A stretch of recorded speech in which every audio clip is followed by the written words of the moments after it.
Europe 1 Archives. Bienvenue dans les récits extraordinaires de Pierre Bellemare.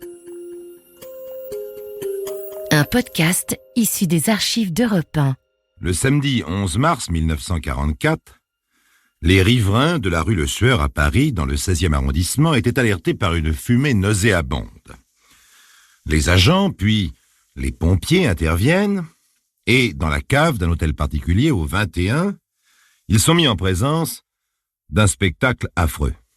Dans la chaudière portée au rouge, des morceaux d'êtres humains achèvent de brûler alors que d'autres, entassés sur le sol, attendent manifestement leur tour pour servir de combustible. L'hôtel appartient à un certain docteur Marcel Petiot, et nous avons vu comment celui-ci, avec une présence d'esprit incroyable, arrive sur place et convainc les agents de police de le laisser repartir en prétendant être le frère du propriétaire et déclarant que l'hôtel est un PC de la Résistance où l'on exécute les traîtres à la France. Nous avons ensuite fait la découverte de l'étrange jeunesse du docteur Petiot et nous avons vu comment, devenu maire de Villeneuve-sur-Yonne et conseiller général du département, il avait été contraint à tout laisser à cause d'un certain nombre de scandales, quelques-uns ridicules et petits, d'autres comportant déjà des vols importants et des morts suspectes.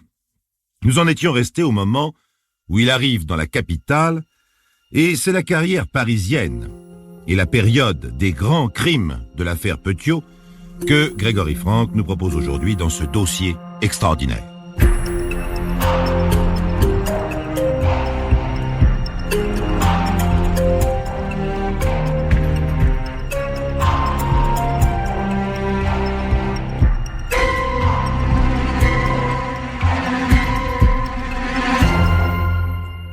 Toujours décidé à forcer le succès, le docteur Marcel Petiot s'installe avec sa femme et son fils au 66 de la rue Caumartin à Paris.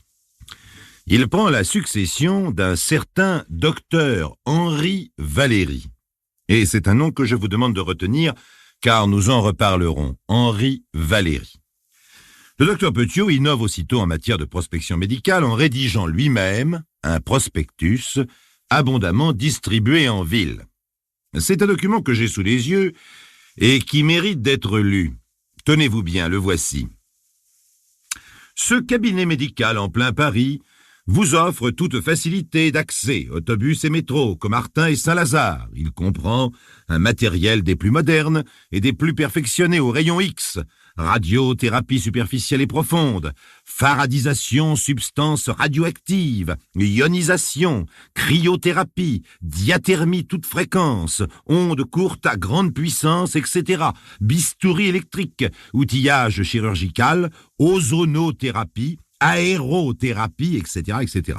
Le docteur Petiot procède aux accouchements sans douleur, il supprime également la douleur dans le cas de cancer, ulcération, zona, névrite. Le docteur Petiot est le promoteur d'une technique parvenant à la suppression de la douleur sans anesthésie et sans instrument.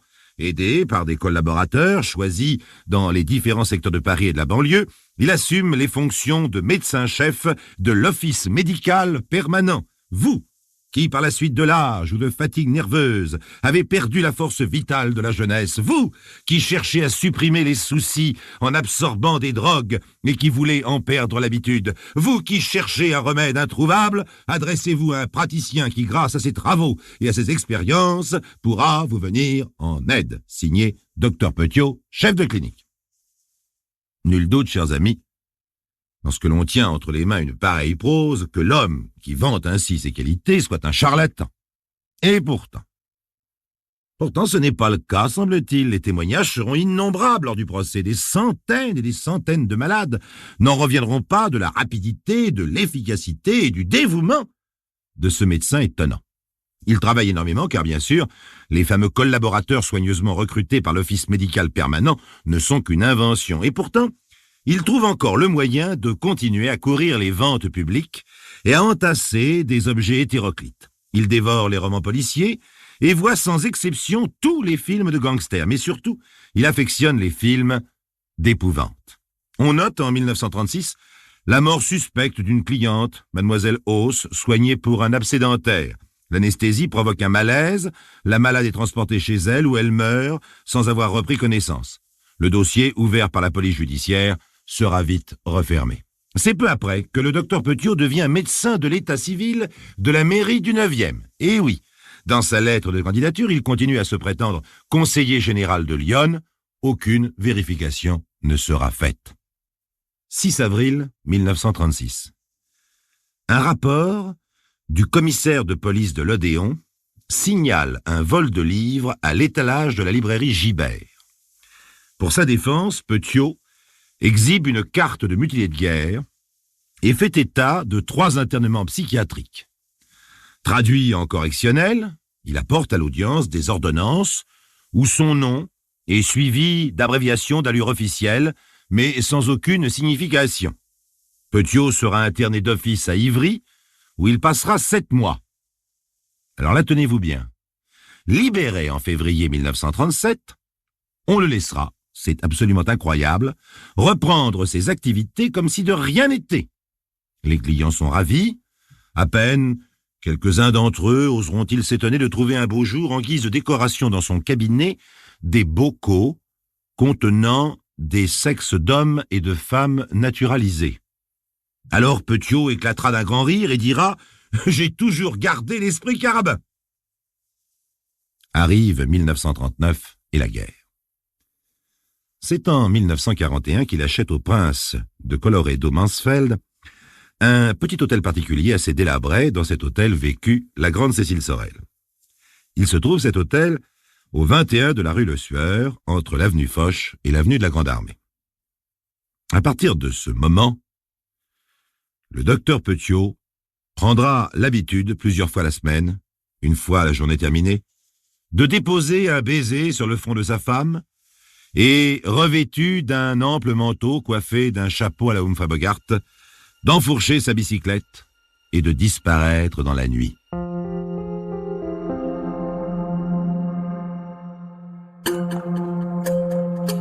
Les récits extraordinaires de Pierre Bellemare, un podcast Europe 1. L'hôtel du 21 de la rue Le Sueur va bientôt être aménagé, mais ces aménagements ne vont pas manquer d'originalité. Tout d'abord, un haut mur est élevé dans la cour, la masquant ainsi totalement aux yeux des voisins. Les 15 pièces d'habitation inoccupées depuis longtemps seront laissées en l'état avec leurs murs délabrés, l'installation électrique et la plomberie totalement inutilisables. On y entassera seulement des objets et des meubles venus de la salle des ventes.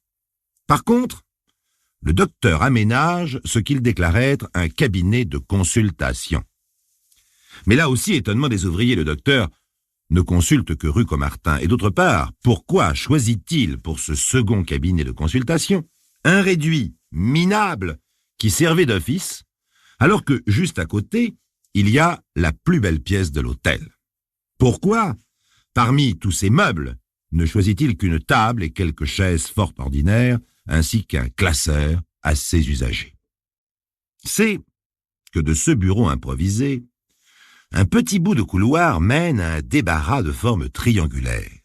Et c'est là que le docteur Petiot va faire le plus de frais, puisqu'il fait tout insonoriser par des revêtements de liège, il fait retirer la poignée intérieure de la porte de ce débarras, mais il fait par contre installer sur un autre mur, contre les pierres, une fausse porte double comportant, elle, une poignée.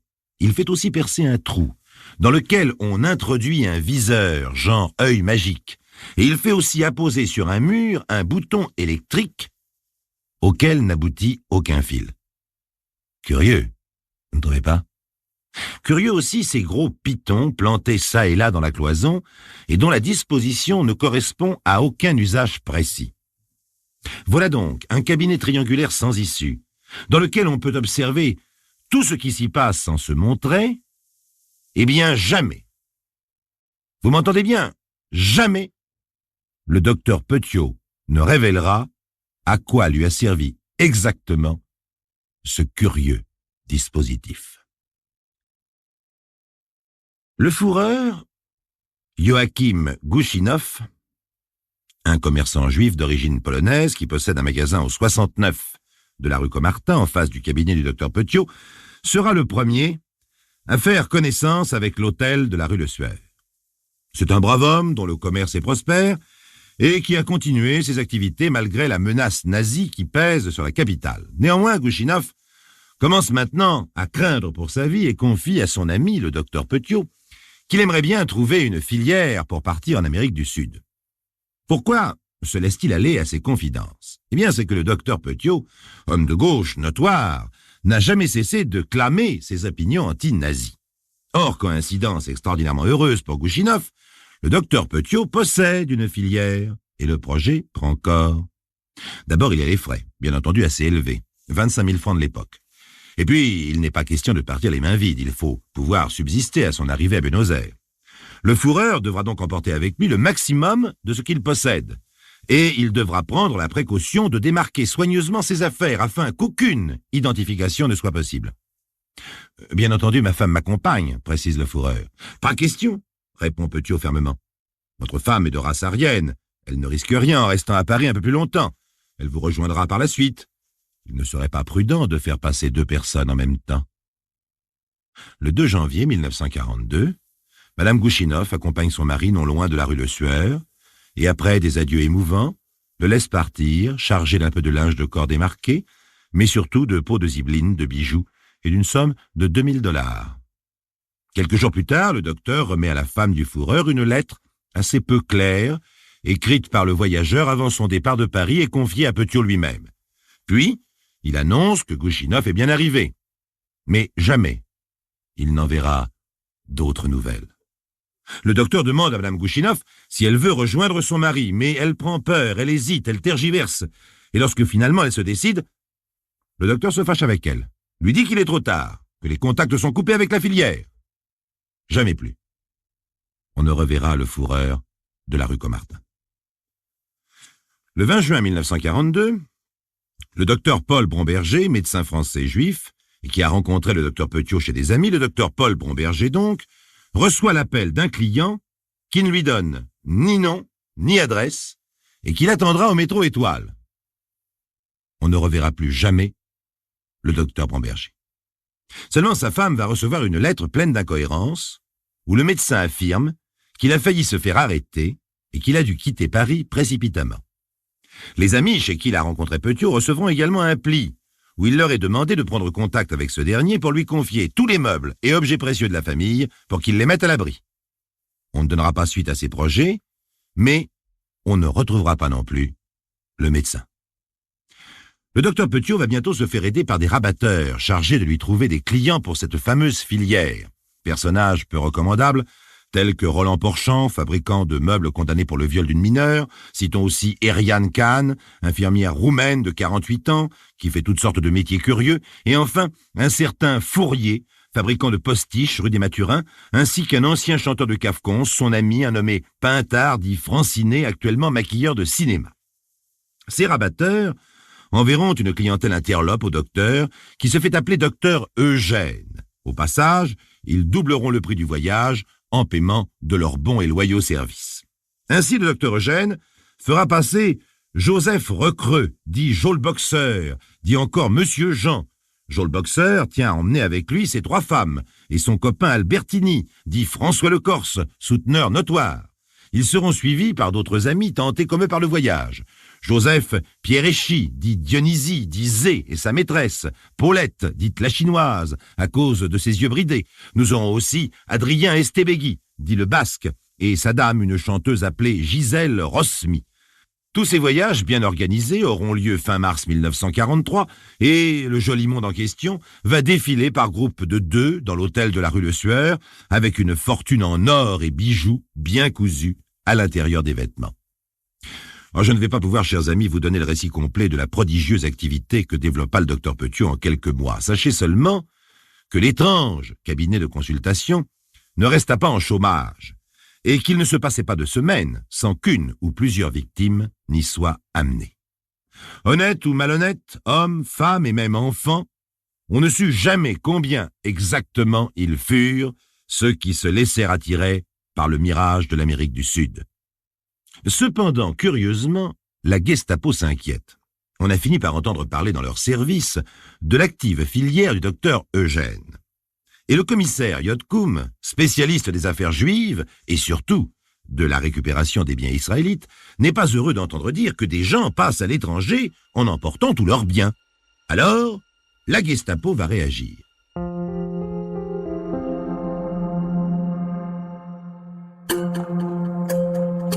Les récits extraordinaires de Pierre Bellemare, un podcast Europe 1. La Gestapo va employer la technique du mouton.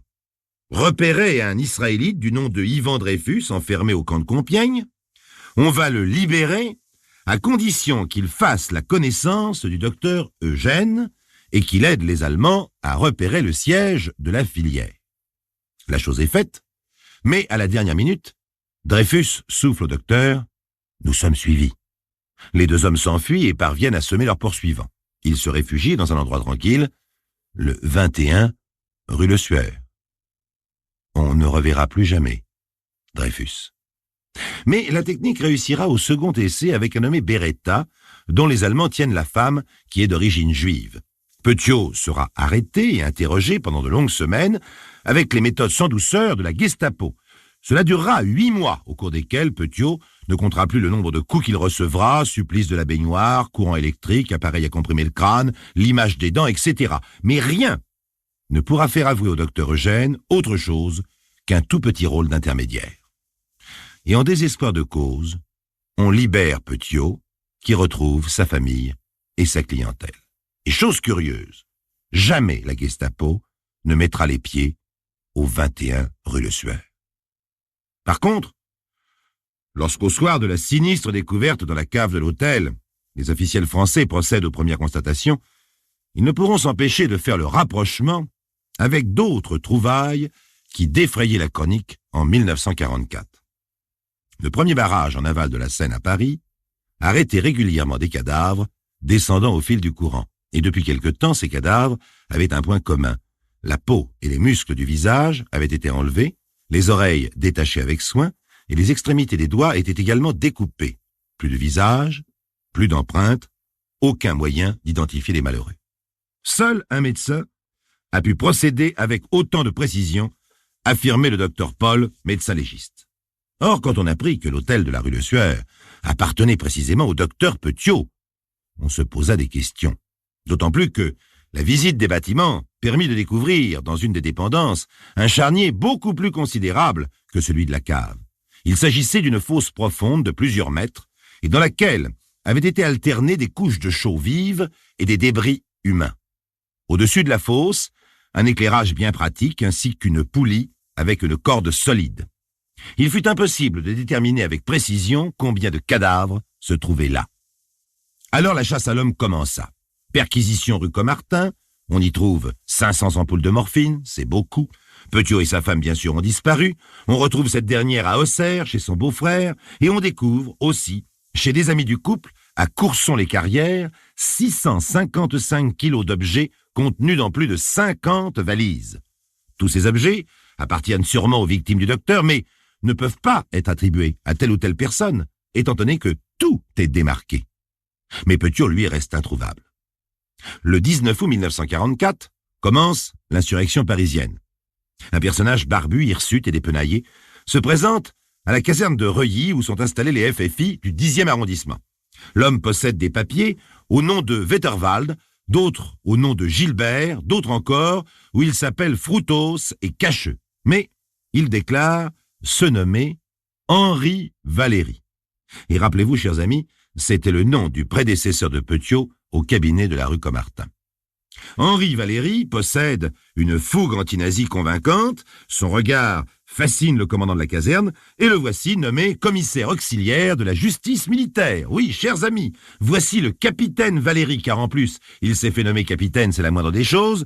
Voici le capitaine Valéry qui circule partout avec un brassard FFI. Et il enquête, il instruit des dossiers.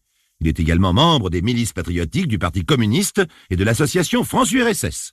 C'est lui qui demandera une audience au procureur de la République pour discuter des conditions qu'il trouvait révoltantes, conditions dans lesquelles se fait la justice dans ces semaines troublées. C'est alors que paraît, dans le quotidien Résistance, du 18 septembre, un article du journaliste Jacques Yonnet intitulé « Petiot, soldat du Reich ». Piqué dans son honneur, Petiot adresse aussitôt une lettre manuscrite au journal, lettre dans laquelle il fait état de son arrestation par la Gestapo et de ses activités de résistant. Cette extraordinaire imprudence va lui être fatale, car le colonel Roltanguy, commandant des FFI de la région parisienne, va remarquer une étrange ressemblance entre l'écriture de la lettre et celle qui figure sur les ordres signés par le capitaine Valéry. Le 31 octobre 1944, le fameux capitaine se dirige vers la sortie du métro Saint-Mandé-Tourelle lorsque 2 soldats qui fument une cigarette près du portillon le ceinturent prestement. Ce sont des policiers déguisés. Petiot est emmené à la santé. Pour lui, c'est terminé. Et pourtant non. Non, car c'est maintenant qu'il va commencer à vraiment faire parler de lui. Cela va être une instruction longue, difficile. Petiot refuse la responsabilité des meurtres qu'on lui reproche. Par contre, il en revendique 63 autres. Il prétend avoir été un résistant, avoir dirigé un réseau au nom évocateur, le fantomatique réseau Flitox, chargé de supprimer secrètement les traîtres à la patrie. En prison, le docteur écrit des poésies, un livre de théorie mathématique sur les jeux de hasard. Il lit plus de 300 ouvrages policiers. Et le 18 mars 1946, s'ouvre le procès Petiot. Un dossier de 30 kilos, 3 tonnes de pièces à conviction, notamment une montagne de valises qui serviront de toile de fond aux photos que l'on prendra du docteur, photos que vous avez sûrement en mémoire. Petiot, le regard brûlant, le geste saccadé, le verbe incisif. Petiot qui répond mot pour mot au président de la Cour. Petiot qui tient tête au procureur. Petiot a voulu ternir le souvenir sacré de la résistance, affirme celui-ci. Signé, procureur de l'État français, ponctue l'accusé avec un ricanement.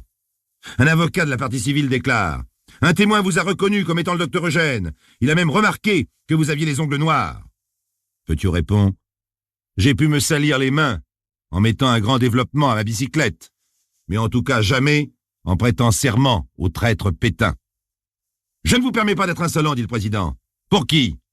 Pour Pétain, rétorque Petiot. Et puis, il y aura la plaidoirie de maître Floriot, le défenseur. Elle durera presque 7 heures. On assistera à une véritable démonstration dans le style Sherlock Holmes, où le célèbre avocat prouvera que le doute subsiste. Un chapeau, par exemple, marqué aux initiales PB, a été reconnu par la femme du docteur Bromberger comme appartenant à celui-ci. Maître Floriot montrera que c'est impossible. Alors, conclura-t-il, si l'on s'est trompé sur une pièce, pourquoi pas sur les autres ? Un expert est venu affirmer que Petiot est sain d'esprit, ainsi d'ailleurs que tous ses proches. Il déclare donc Petiot responsable. Rien ne vous a frappé dans le comportement de sa sœur, interroge Floriot. Rien, sa sœur est parfaitement normale. Dommage, mon client n'a pas de sœur. Mais malgré l'art du grand avocat, le jury revient après 2 heures de délibération. C'est la condamnation à mort. Le pourvoi en cassation est rejeté, et le samedi 25 mai 1946, à 4h45 du matin, on vient chercher le docteur Petiot pour le conduire à la guillotine. « Foutez-moi la paix », dit-il au procureur qui le réveille. Puis il s'assied et commence une longue lettre pour son fils. L'avocat général est pâle d'émotion. « Occupez-vous de lui, lance Petiot, il va tomber en syncope. » Puis à maître Floriot, « Regardez ailleurs, je ne veux pas que vous emportiez un mauvais souvenir de moi. » On lui demande enfin s'il a une dernière révélation à faire. Il tire longuement sur son ultime cigarette et en soufflant la fumée, il murmure « Je suis un voyageur qui emporte ses bagages. »